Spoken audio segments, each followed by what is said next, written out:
एक समय की बात है। सामान्य मनुष्यों की पहुंच से बहुत दूर एक क्षेत्र में सेलेस्ट्रिया नामक एक जादुई भूमि मौजूद थी।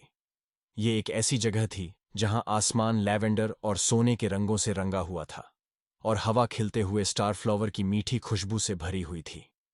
सेलेस्ट्रिया के मध्य में शानदार क्रिस्टल पैलेस खड़ा था, जहां इस जादुई साम्राज्य की संरक्षक राजकुमारी सेराफिना रहती थी। राजकुमारी सेराफिना कोई साधारण राजकुमारी नहीं थी।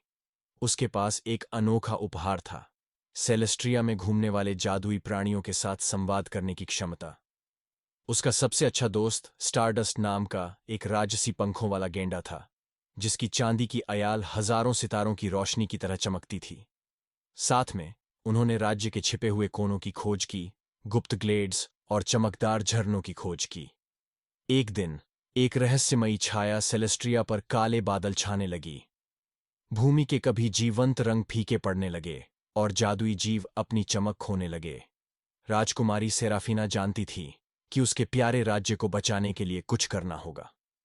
एक सपने से प्रेरित होकर वह पौराणिक रेनबो क्रिस्टल को खोजने की खोज में निकल पड़ी, जिसके बारे में कहा जाता है कि यह एक शक्तिशाली रत्न है जो सेलेस्ट्रिया के जादू को बहाल करने की कुंजी रखता है। उनकी यात्रा उन्हें मंत्रमुग्ध जंगलों और विशाल घास के मैदानों से होकर ले गई, जहां उन्हें चुनौतियों का सामना करना पड़ा और अप्रत्याशित सहयोगी मिले। रास्ते में उसकी मुलाकात लूना नाम के एक बुद्धिमान बूढ़े उल्लू से हुई, जिसने भूमि के इतिहास की प्राचीन कहानियां साझा कीं। राजकुमारी सेराफिना ने जेफायर नाम की एक शरारती पिक्सी से भी दोस्ती की, जिसकी चंचल हरकतों ने खोज के सबसे अंधेरे क्षणों में भी हंसी ला दी।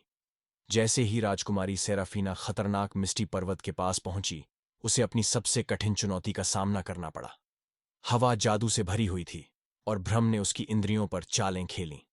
स्टारडस्ट, लूना और जेफिर की मदद से उसने पहाड़ों के खतरों को पार किया। अंततः उस छिपी हुई गुफा तक पहुंची जहां कहा जाता था कि रेनबो क्रिस्टल रखा हुआ था। गुफा की रखवाली एम्बर हार्ट नाम के एक डरावने अजगर द्वारा की जाती थी, लेकिन राजकुमारी सेराफिना अपने शुद्ध हृदय से शांति और मित्रता के शब्द बोलती थी। उसे आश्चर्य हुआ। एम्बर हार्ट ने खुलासा किया कि यह उसी अंधेरे से दूषित हो गया था जिसने सेलेस्ट्रिया को धमकी दी थी। राजकुमारी की दयालुता से प्रभावित होकर एम्बर हार्ट रेनबो क्रिस्टल को त्यागने के लिए सहमत हो गया। दीप्तिमान रत्न को अपने कब्जे में लेकर राजकुमारी सेराफिना सेलेस्टेरिया लौट आई। जैसे ही वह क्रिस्टल पैलेस के पास पहुंची, रेनबो क्रिस्टल ने एक शानदार रोशनी उत्सर्जित की, जिससे राज्य में छाया हुआ अंधेरा दूर हो गया। आसमान एक बार फिर जीवंत रंगों से भर गया